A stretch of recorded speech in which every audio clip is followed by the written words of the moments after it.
Comment chassent-ils les écureuils cachés sous terre?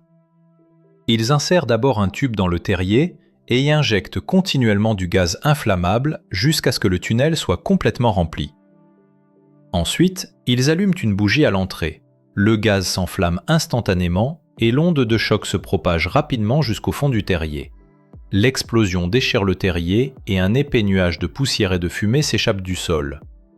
L'écureuil est projeté hors du terrier en quelques secondes par la force de l'impact.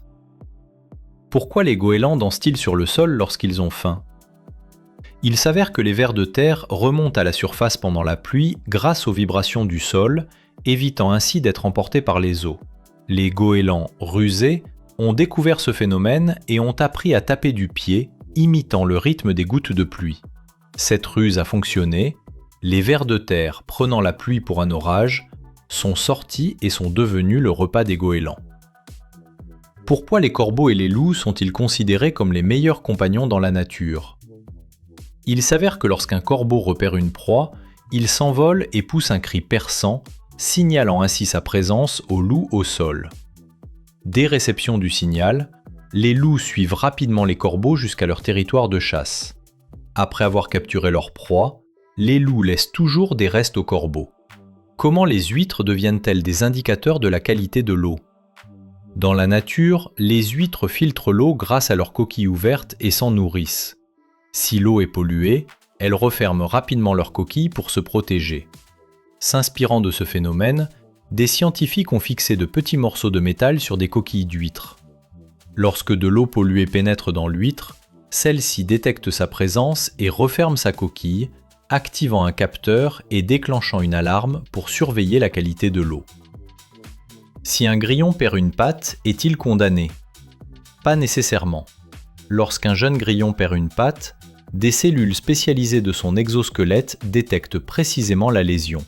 Ces cellules entament alors un processus de régénération, réparant le membre à partir du tronc. Au cours des 3 semaines suivantes, une nouvelle patte repousse progressivement.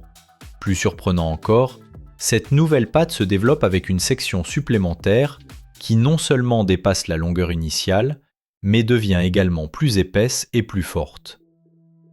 Pourquoi les chiens détestent-ils se faire couper les griffes et attaquent-ils parfois leur maître? Il s'avère que les griffes des chiens sont extrêmement sensibles aux coupes-griffes traditionnelles en raison de leur forte vascularisation. La moindre erreur peut provoquer une douleur intense, engendrant peur et agressivité. Cependant, les coupes-griffes modernes équipées de LED permettent de définir précisément les contours de la coupe, évitant ainsi d'endommager accidentellement les vaisseaux sanguins et réduisant considérablement le stress et la douleur liés à cette opération. Pourquoi les caravanes donnaient-elles de grandes quantités de sel aux chameaux? Dans l'environnement aride du désert, les chameaux perdent rapidement de l'eau par leurs intestins, ce qui les rend vulnérables à la déshydratation. Les caravanes plaçaient délibérément de grandes quantités de sel dans la bouche des chameaux, les rendant extrêmement assoiffés. Cela a incité les chameaux à boire davantage et à conserver plus d'humidité, les aidant ainsi à supporter le long périple dans le désert. Abonnez-vous à la chaîne Explore pour ne rien manquer de l'actualité.